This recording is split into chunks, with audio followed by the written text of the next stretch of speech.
hours before 7 o'clock tonight. Hey, how about this for a view? We fly high above the Peak District to capture the winter landscape in all its glory.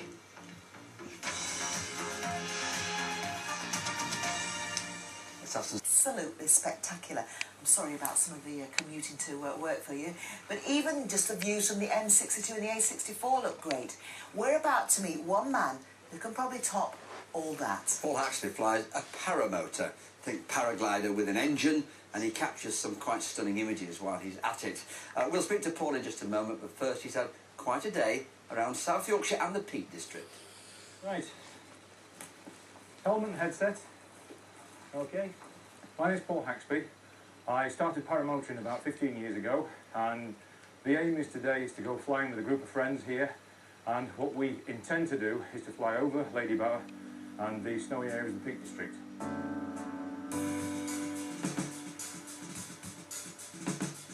Clear prop.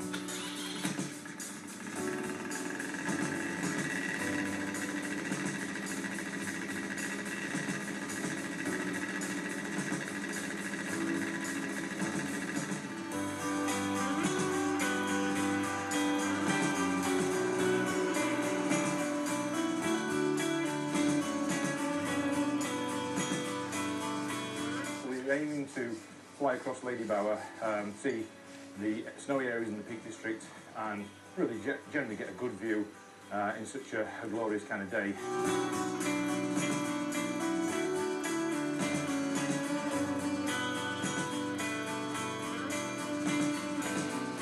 Paramotoring is available to anybody as long as you're reasonably fit and able to run.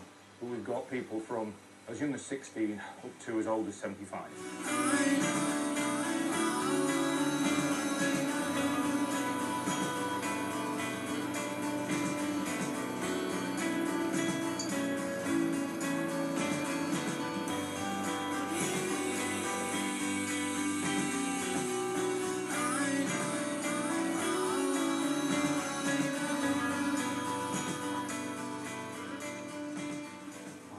Pretty spectacular, that, Paul. How high up do you get? Well, we usually fly about 2,000–3,000 feet. Depends on the terrain, the scene we're flying over. Is there a feeling of peace up there? Or are you having to really concentrate on what you're doing? Well, the wing will fly itself. You can fly with your hands off the controls. The way they make the wings are much safer than they used to be, and it depends on the conditions as well. So it depends how turbulent it can be. Now, we've got some pictures of you going up here. What sort of speed do you actually attain when you're up and running, so to speak? The takeoff speed's about 10–12 mile an hour, but the top speed is up to 40 mile an hour now, the modern wings. It's cold up there, supposed to do like this. You need the right equipment, do you? Yeah, it can be, but you just dress accordingly, really. You tend to wear more layers. So why did you start this? I mean, were you gliding before? Does this give you extra speed and extra height? Yeah, originally I started paragliding, but the paramotor was a way of propelling yourself around the landscapes and get to height and go places, rather than sticking to one area or just generally using thermals and ridge lift. The paramotor gave you more flexibility and the ability to go higher. Let's ask you to identify some of the stills we've got now of previous trips into the sky that you've done. I think we know where that is. Yeah, that's Drax Power Station. And then that's Carlton Towers near Selby.